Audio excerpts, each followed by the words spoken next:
Kasi itong mga... Isa na.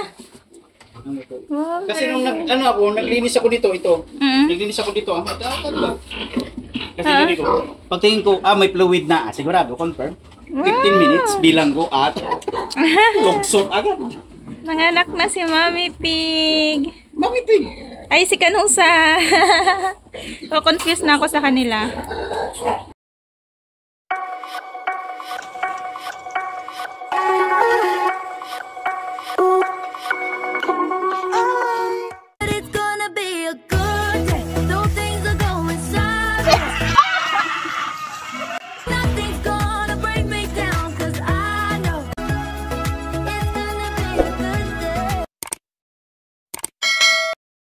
So ayan, at alas 7 nga po ng gabi ng July 7 ay nag-start na pong mag-labor itong si Mami Kanusa. So buti na lamang at hindi sila nagsabay ng panganganak ni Mami Quinay kasi si Mami Quinay ay nanganak po ng July 6 ng gabi at umabot po kami ng madaling araw noon. So puyat po talaga kami.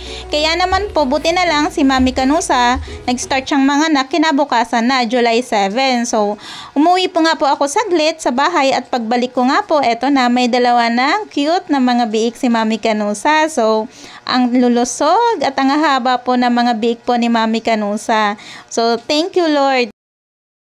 At dahil nga po mukhang namimili ata ito si Mami Kanusa nang magbabantay sa kanya, dahil nung ako po ay nagbantay, more than 30 minutes na po hindi na po nasundan yung dalawang biik. Kaya naman nag-decide ako na si Habibi na lang muna yung magpaanak kay Kanusa dahil inaantok na rin po ako mga kapigi nung time na yon. So ayan nga po at paggising ko ng madaling araw, ayan na, ganyan na po kadami yung mga biik ni Kanusa. So, ang dami po ng mga biik niya mga kapigi at ito po ay 12 heads po lahat. At hindi nga rin po talaga nagpatalo si Mami Kanusa kay Mami Quinay. So, hindi daw po siya papayag na si Mami Quinay lang ang maraming biik. So, dapat siya din. So, 12 heads po yung mga anak niya mga kapigi. Ang dami na po ng biik namin.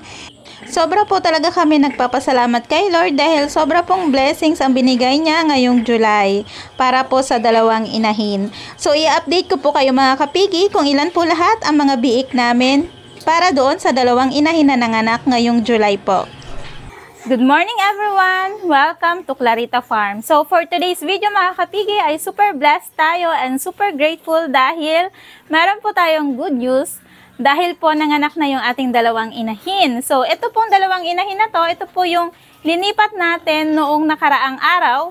Kasi nga po, ang due date nila is July 6. So, yung isa po doon ay si Mami Quina. Yun po yung ating hybrid na inahin na GP Landrace. At yung pangalawa po ay si Mami Kanusa. So, tara at silipin po natin mga kapigi ang kanilang mga biik. Dahil magugulat po talaga kayo. Kahit ako ay nagulat po doon sa mga anak nila. So, tara po. So, ayan mga kapigi. So, eto si Mami Quinay, ang ating GP Landrace.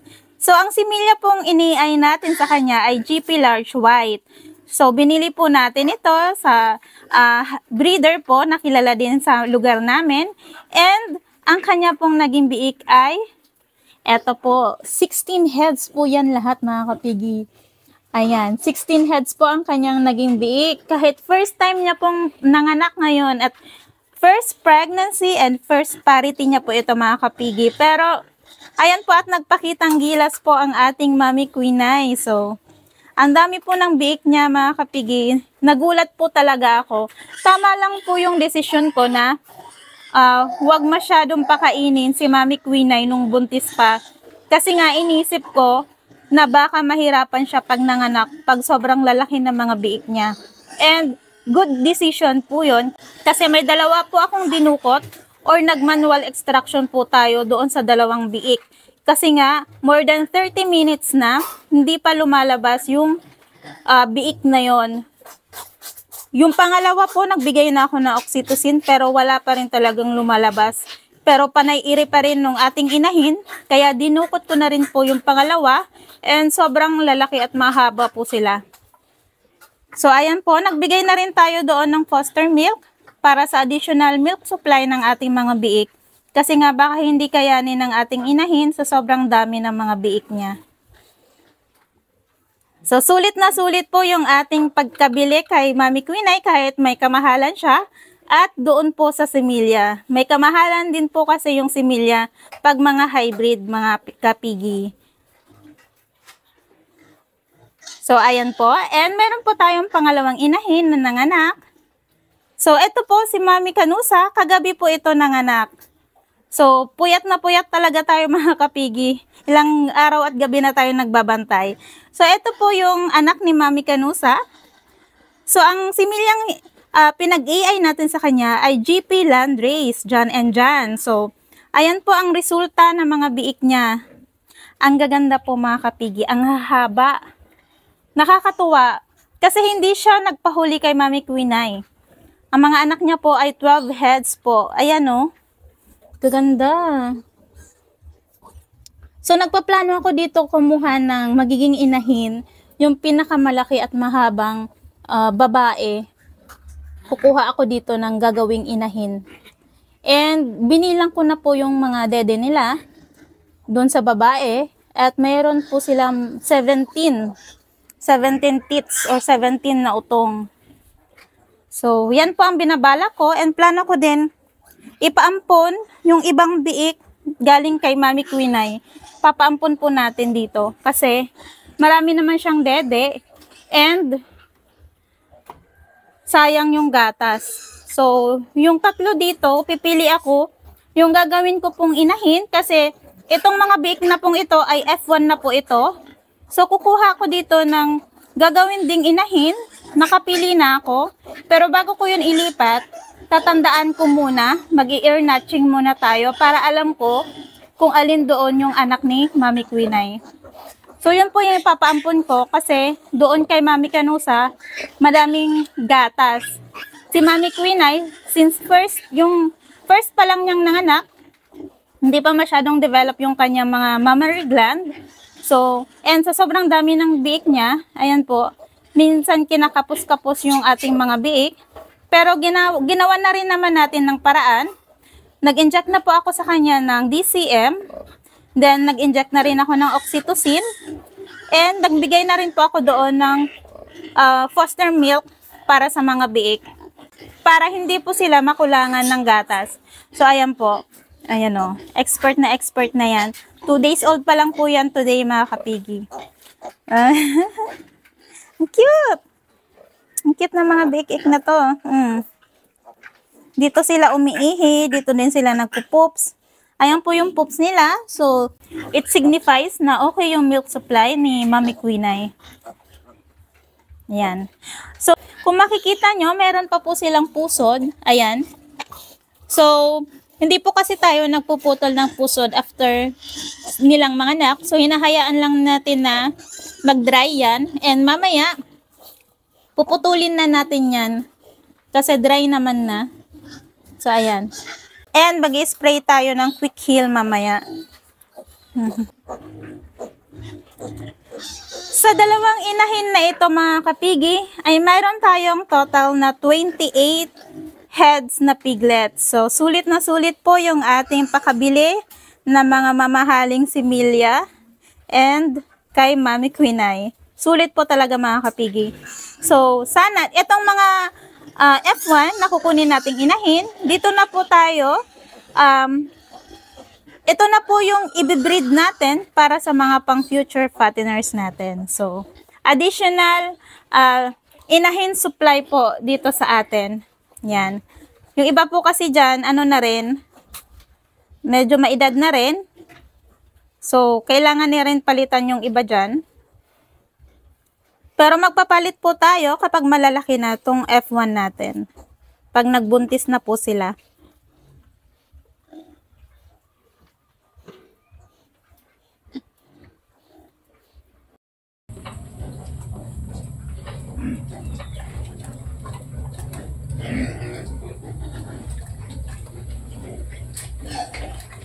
Tulog na ang ating Mami Quinay. Silipin natin yung mga biik nila. Ay, Mami Canusa.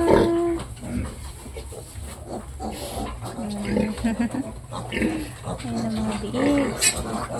Meeting sila.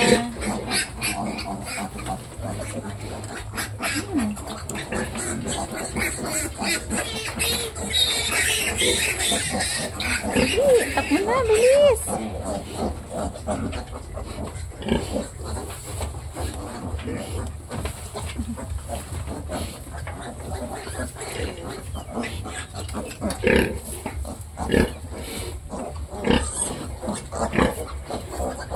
May tatlo pa doon. Ayun! Ipa! Ikot na, Bing-Bing! Ikot na, Nak. Bilis! Very good! Oh, dahan-dahan, Mami Kanusa.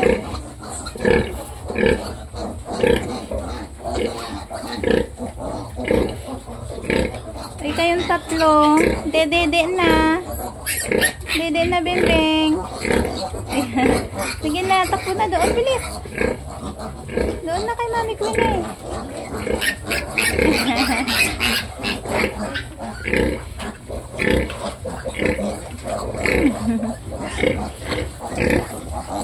Akyat.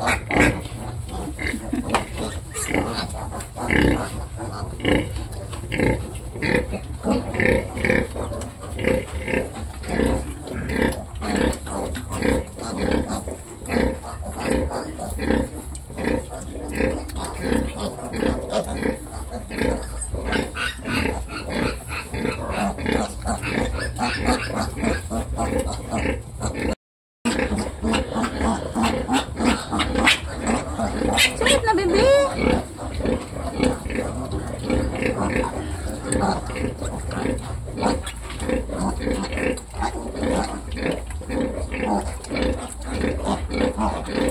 Kabila.